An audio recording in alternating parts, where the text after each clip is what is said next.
La Jornada Zacatecas TV, un espacio de libertad.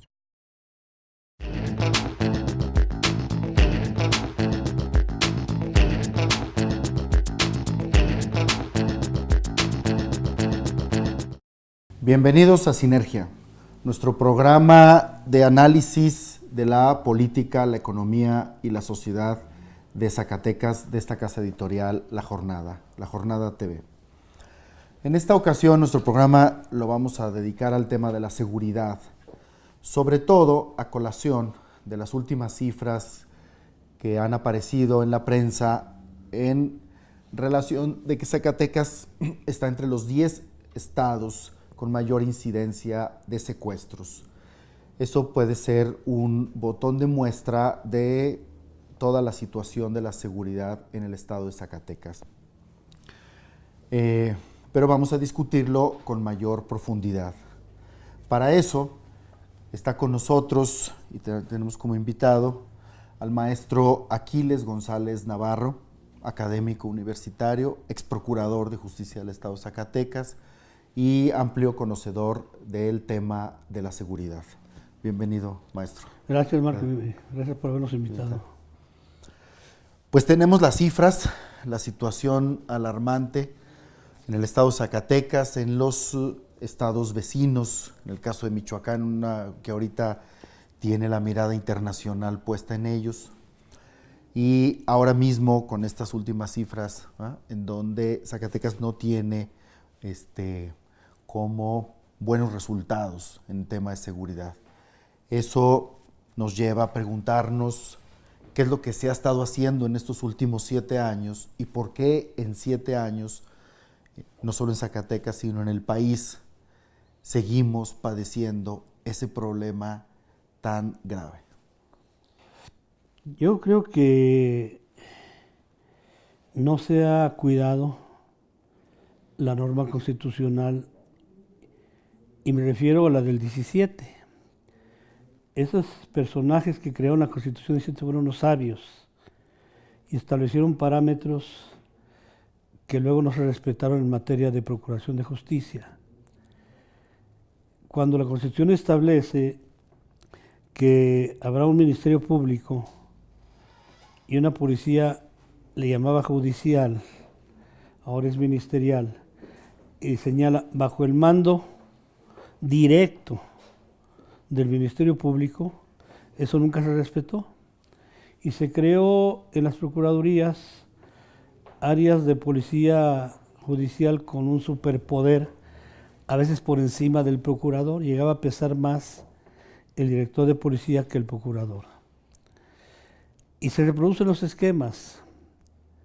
Yo la verdad a veces me pregunto si se quiere cambiar o no, porque dar impresión que lo que se pretende no es mejorar la seguridad pública, sino militarizar el país, que es diferente.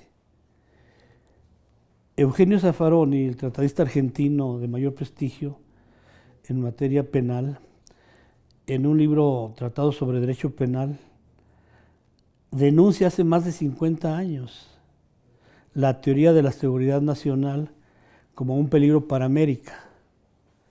Y ahí habla de una teoría traída de Argelia hacia Estados Unidos y de Estados Unidos hacia México y América Latina, y nos alerta Zaffaroni que eso podría pasar en México. Esto lo comentaba en mis clases de Derecho Penal hace 20 años, 30 años.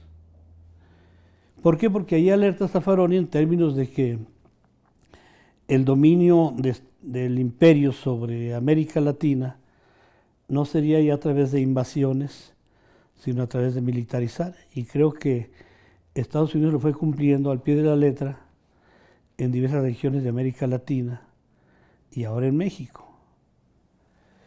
A mí me impactó la fotografía que apareció hace días en los medios, donde viene el representante de los marinos, pero él viene en uniforme de campaña, de guerra. Y eso es un mal augurio, porque en estos temas el soldado ve al delincuente como enemigo en guerra extranjera, no lo ve como delincuente, que es la función del policía.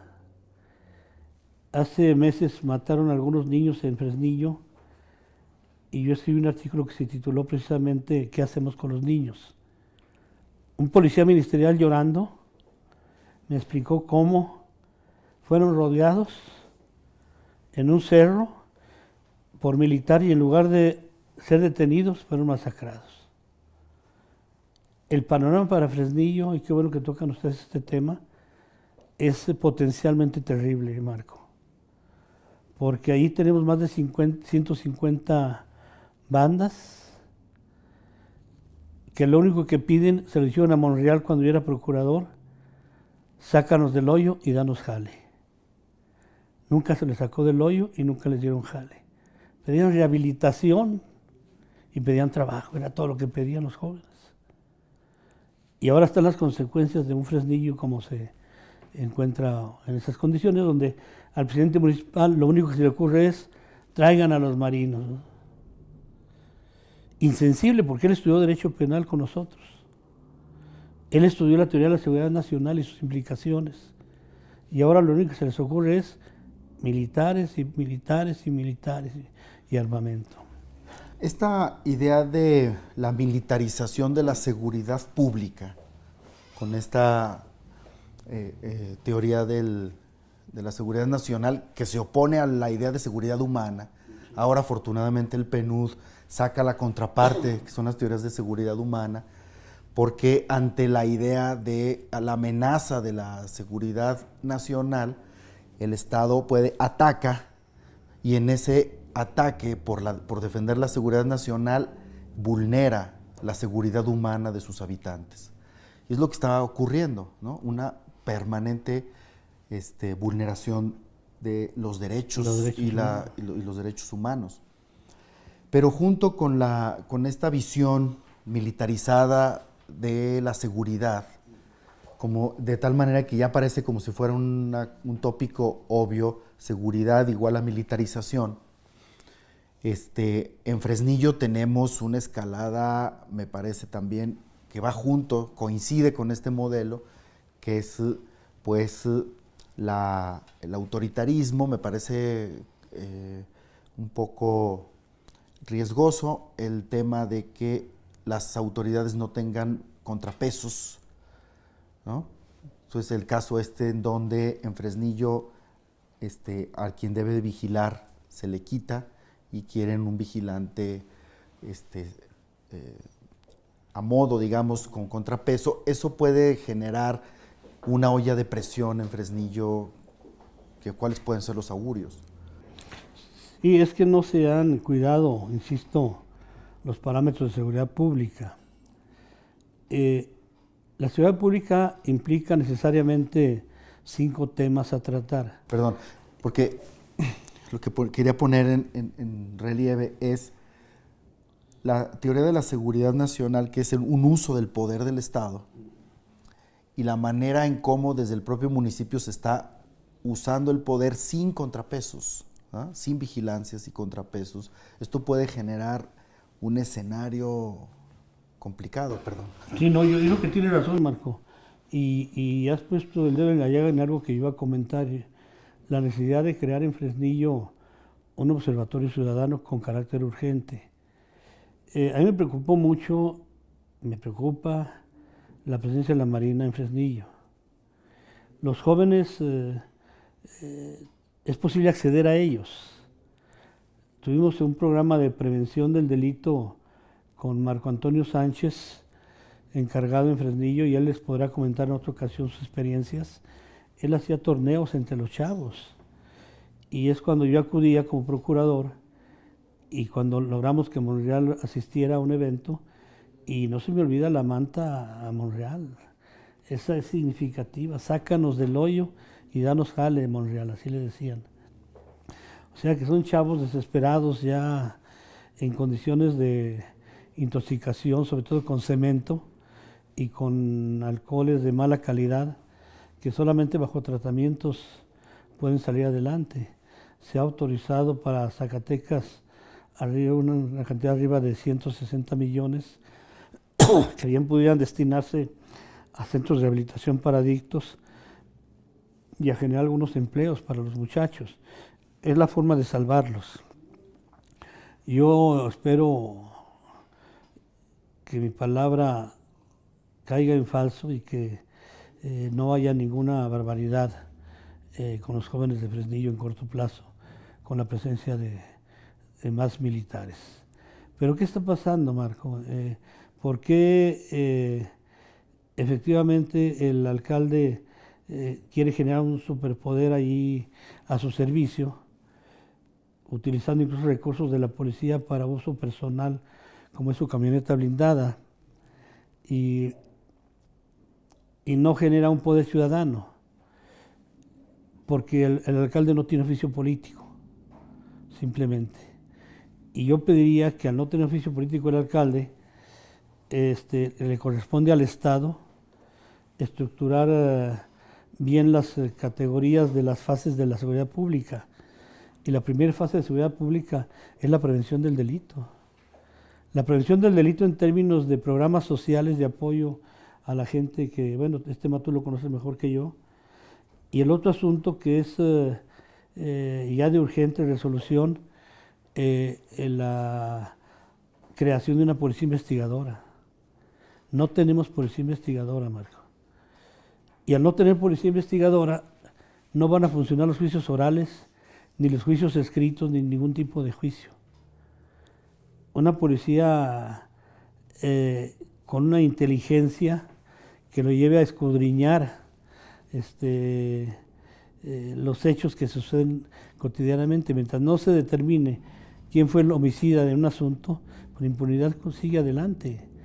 Mientras siga vendiendo droga clandestinamente y la policía no pueda encontrar a quienes la venden, sigue vendiéndose. O sea, la impunidad es el principal factor que genera delincuencia. En el sistema de seguridad en el país se creó una figura que me llamó la atención, que se llamaba la Oficina del Comisionado, que son programas que dependen directamente del comisionado. Y en esa oficina había un programa que de nombre me pareció muy atractivo, que se llamó Inteligencia Social, que se trataba de utilizar a la propia población para generar procesos de inteligencia para que actuara la policía, sobre todo a través de la federal y de esta oficina del comisionado. Pero al parecer ese esquema, o sea, como que hay propuestas que se acercan a los modelos ciudadanos de seguridad, en donde se ubica la ciudadanía justamente como el centro de las políticas de seguridad y no tanto procesos de militarización.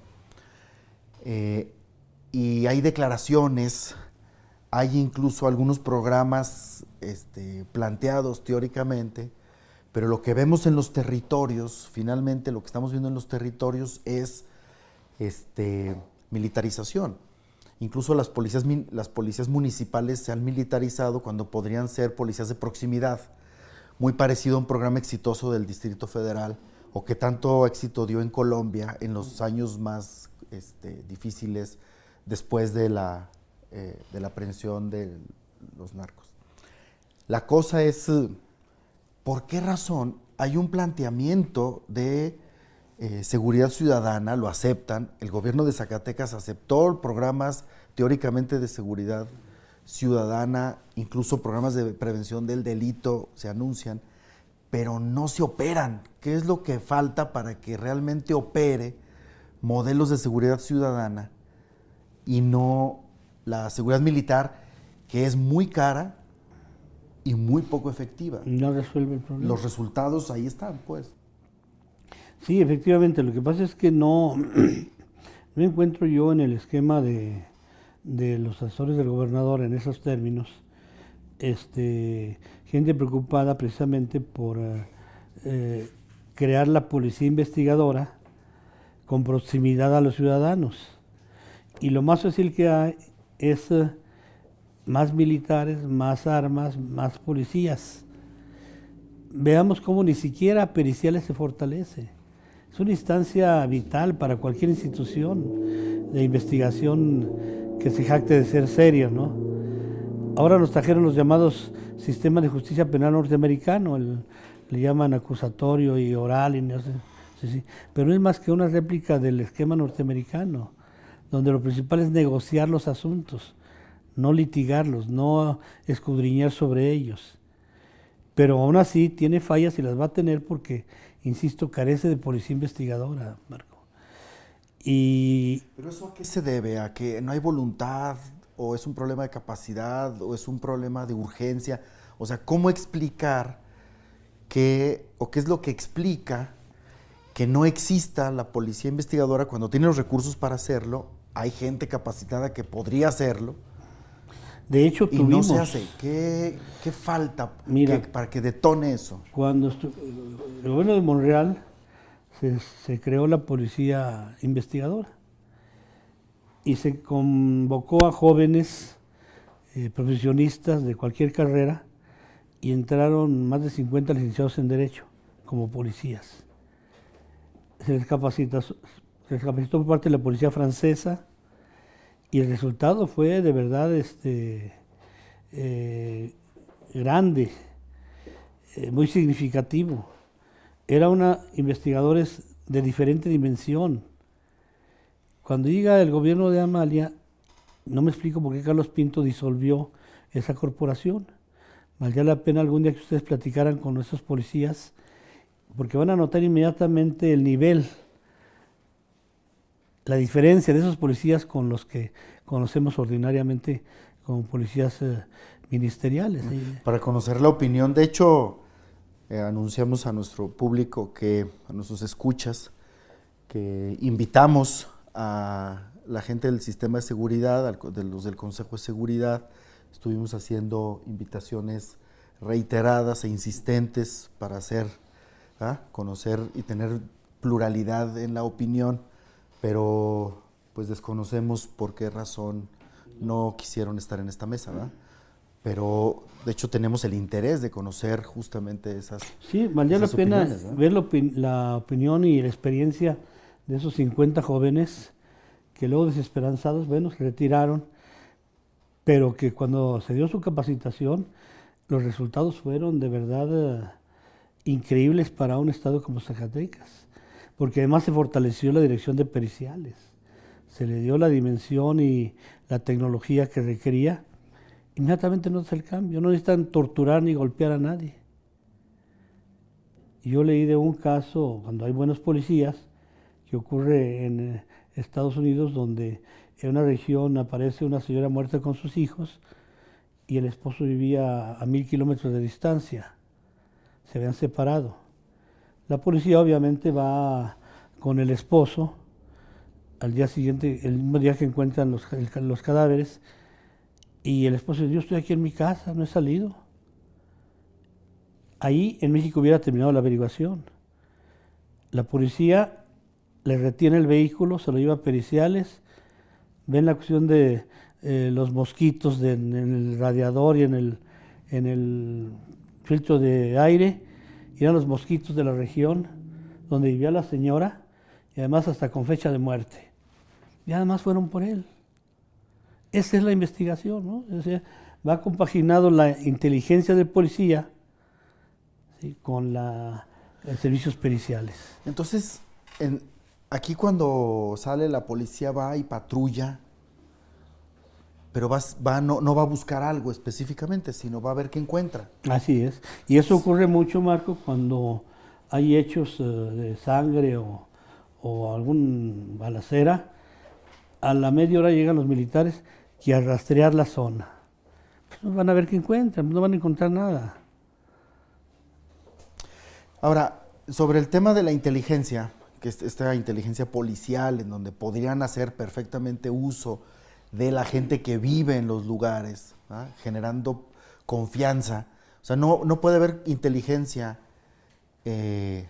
policial sin el uso o la participación directa de la gente que vive el lugar y conoce el lugar, porque la gente sabe en dónde hay casas de seguridad, dónde está sospechosa una vivienda, ¿ah? Tienen eso, pero para poder hacer eso necesitan ganarse la confianza.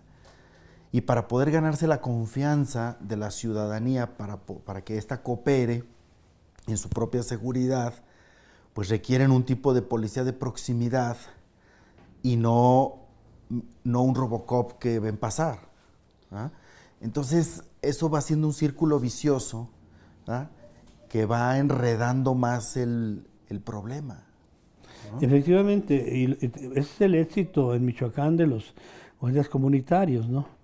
Ellos conocen la región, conocen a las familias, a qué se dedica cada familia, dónde están sus parientes, todo tienen bien ubicado las guardias comunitarias. Sí, a mí me impresiona el resultado inmediato de los autodefensas michoacanos,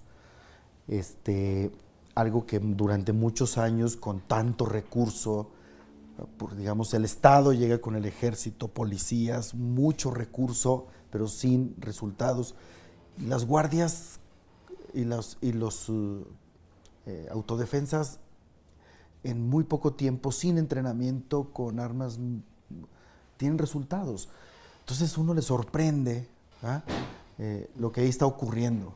Sí, es que conocen la zona, conocen las personas, la gente les informa porque confía en ellos, y lo podemos ver ahora, quien va adelante en los operativos son los michoacanos, los ciudadanos, no la policía va atrás de ellos. Entonces, se tiene que crear en Zacatecas también algo semejante, una policía de proximidad, una policía auténticamente investigadora, con otro nivel de inteligencia, ¿verdad? Y de confianza con la gente, y dejar de estar trayendo militares, eso no va a ayudar en nada. Había el proyecto del Centro de Investigación Forense, no recuerdo ahorita muy bien el nombre, que está por la calzada Solidaridad, el edificio todavía en obra negra. El proyecto, cuando yo me entero del proyecto, pues incluso parece que va a ser un laboratorio parecido a estos de los programas de las series norteamericanas, ¿verdad? De detectives. Pero ¿qué ha ocurrido con ese proyecto? ¿Por qué no ha...? Pues no les canalizan recursos, es que no les interesa, Marco. El esquema es más soldados, más policías, más armamento. No es más inteligencia. Si ustedes visitaran Lyon, Francia, ahí está la sede de la Policía Judicial Francesa. De verdad es impresionante. Y yo creo que es la mejor policía del mundo, en mi opinión personal. Tanto los investigadores como la Policía Nacional y la Gendarmería. Los niveles que tienen, de verdad, para alcanzarlos batallamos mucho, pero debería ser el modelo. Cuando Peña Nieto habló de la Gendarmería, yo pensé que iba a ser el modelo francés y no el modelo norteamericano, que es el que estamos siguiendo ahora, ¿no? Sí. Entonces, el modelo francés es muy interesante y tiene áreas de periciales de primer nivel, de verdad que solamente conociéndolas puede uno tratar de describirlas. Ahí estaba una propuesta de los empresarios, pues fueron las cámaras empresariales quienes empezaron a generar la propuesta de desaparecer, ¿verdad?, en un solo decreto todas las policías municipales, porque estaban generando muchos más problemas que los que podían resolver. De hecho, era un nido de problemas, ¿ah? Era parte como de los lugares de reclutamiento del crimen organizado y de operación, reclutamiento y operación del crimen, se convertían en sus ojos y en sus brazos. Pero es una propuesta que me parecía con argumentos razonables, ¿ah?, pero no hay nada al respecto, ¿ah? Es muy complicado. ¿Hay algún avance? Es muy complicado, Marco, porque despedir a un policía es abrir las puertas potencialmente a un delincuente. Yo creo que se puede despedir policías siempre y cuando existe un programa de cooptación para darles trabajo y seguimiento permanente a la vida de ellos, ¿no? Así sí, y lo ideal sería que ingresaran policías por vocación, no por exclusión. Actualmente se van de policías porque no tenían para comer o no dio la cosecha de la temporada. Y yo comento la frase de las madres, ¿no? Ya que no sirves para nada, vete aunque sea de policía, ¿sí? Sí, sí. Entonces, ¿qué se hace con los exámenes de confianza? Es una barbaridad, ¿no? Lo que se requiere no son exámenes de confianza, son exámenes de vocación.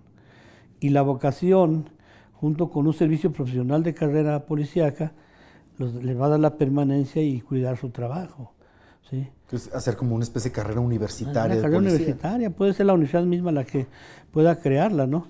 Y el problema sería qué hacemos con los otros, ¿no? Pero ya será ver qué se hace en ese caso. Pero sí formar nuevos policías, tanto preventivos como de investigación. Eso es fundamental, porque eso te va a fortalecer la segunda etapa de seguridad pública, que es la procuración de justicia. Tenemos la prevención del delito, la primera etapa, la segunda es la procuración de justicia. Y en la procuración de justicia hay un paso que debiera darse, que es darle autonomía técnica, financiera y estructural a la Procuraduría. Si no, tampoco funciona. Mientras esté bajo el mando del gobernador, el gobernador está induciendo, orientando el quehacer de la Procuraduría de acuerdo a intereses políticos o económicos o de otra naturaleza, ¿no? No al interés de la investigación por sí. Y luego tienes la tercera etapa, la administración de justicia. Poder judicial, donde todavía el presidente de la República propone a los ministros de la Corte, donde todavía el gobernador propone a los magistrados y trae al presidente del tribunal y a los magistrados aquí como si fueran sus empleados. No se vale. Sí, mientras no haya autonomía. No hay. Entonces tenemos la prevención. Eso significa pensar de otra manera el Estado, toda una reforma del Estado. Toda una reforma. Entonces, a ver, hemos visto aquí en esta conversación, por un lado, esta idea de construir esquemas de inteligencia. Esa es una cosa. Otro es conquistar el espacio público a través de modelos de seguridad ciudadana y preventiva. Pero hay otras medidas que son de carácter legislativo, como el caso de propuestas que han ido avanzando mucho en el mundo, como la legalización de las drogas.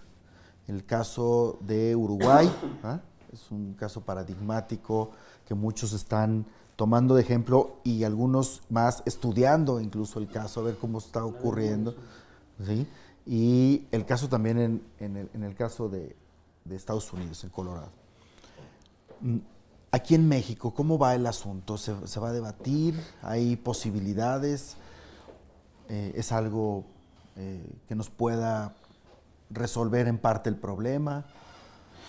¿Cómo ve usted? Yo creo que todo este asunto de la prohibición de las drogas es un asunto artificial, creado a partir de la política norteamericana para luego militarizar, entre otras cosas. Porque esto viene desde Nixon, quien fue el primero que propicia la prohibición de las drogas. Cuando el primer tratado que hubo sobre drogas entre México y Estados Unidos fue para que se produjera marihuana en la Primera Guerra Mundial y se produjera precisamente en Sinaloa.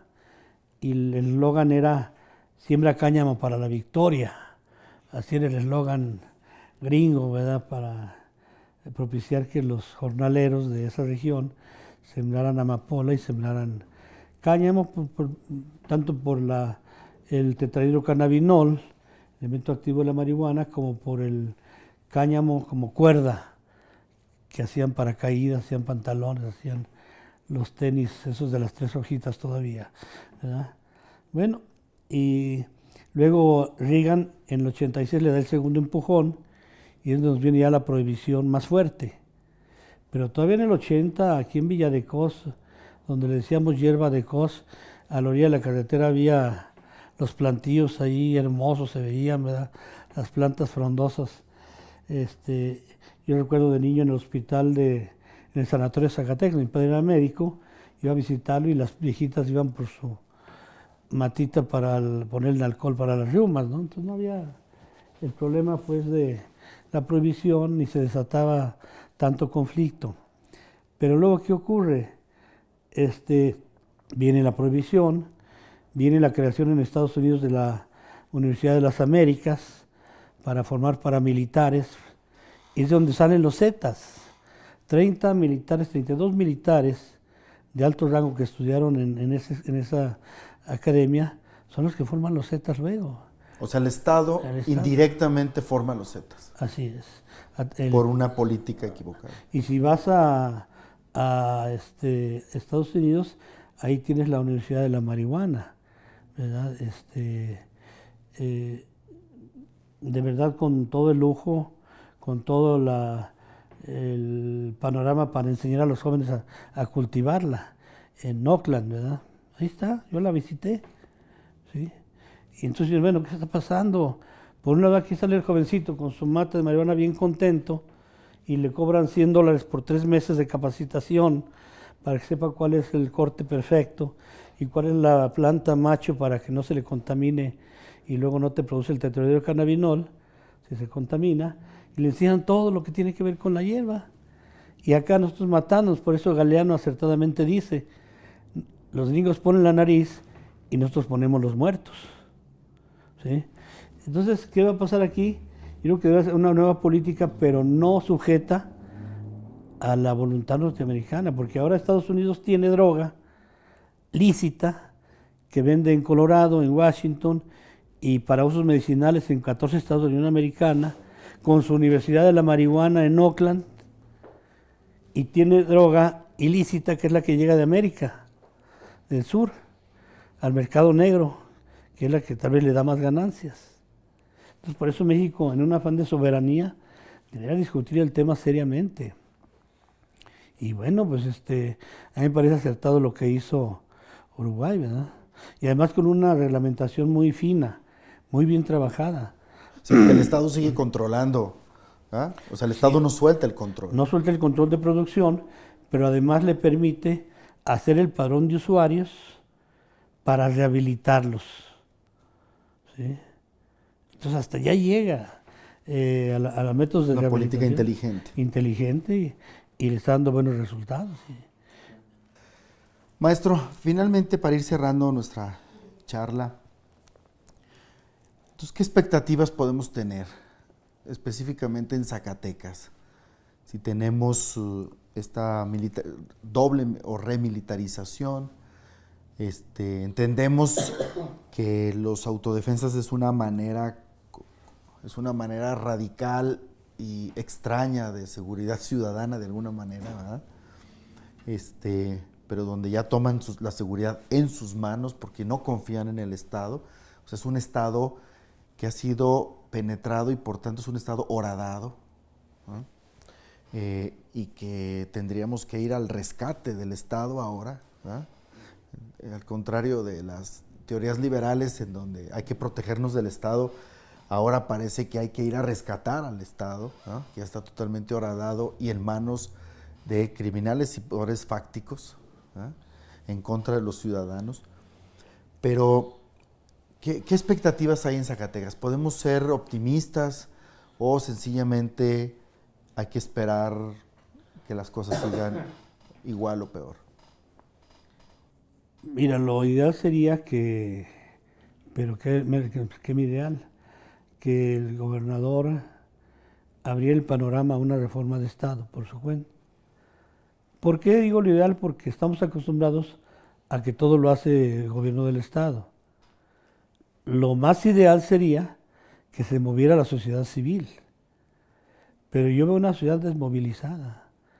Nuestra esperanza en este momento son los ojos puestos en el 132 y yo no veo más allá. La universidad no nos está dando el resultado crítico y de análisis que debiera tener como obligación social, ni la va a hacer en poco tiempo.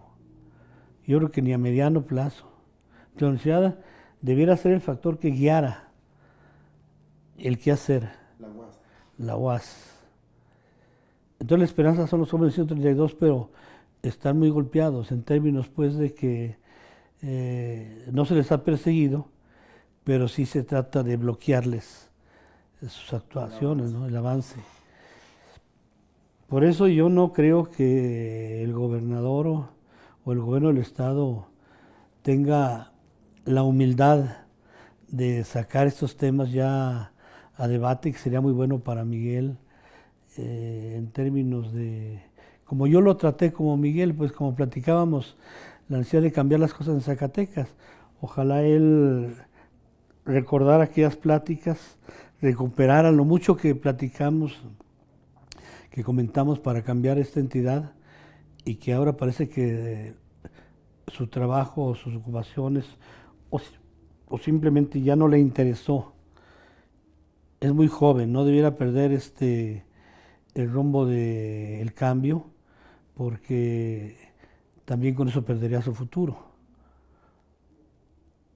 Pero si no lo hace, lo tenemos que hacer algunos, cuando menos seguir opinando y machacando.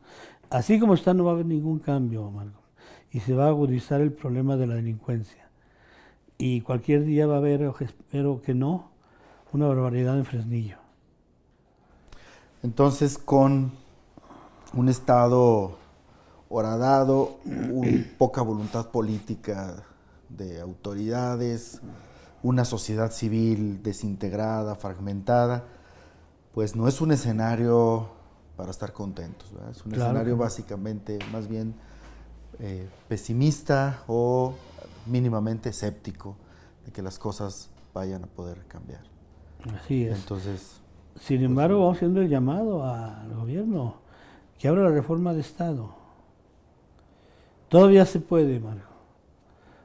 Todavía se puede, y el último año sería para consolidar los resolutivos de una reforma de esta naturaleza, que ya no sería tan profunda como hubiera sido si se da desde el inicio del gobierno, pero todavía se pueden salvar algunos 2, 3 puntos por ahí que le darían al Ejecutivo un margen de presencia muy importante, y podrían sacar un poco el panorama en el que nos encontramos, porque cada día se agudiza más la delincuencia, la pobreza, llega a miseria, y cada día hay desesperanza más entre los zacatecanos. Entonces, que la desesperación no nos lleve a la desesperanza. Así es. ¿Verdad? Bueno, con esto concluimos nuestro programa. Esperemos que usted reflexione, se comprometa y también haga llamado a sus pares para juntar las manos y resolver este problema tan grave que ahora tenemos. Hasta luego.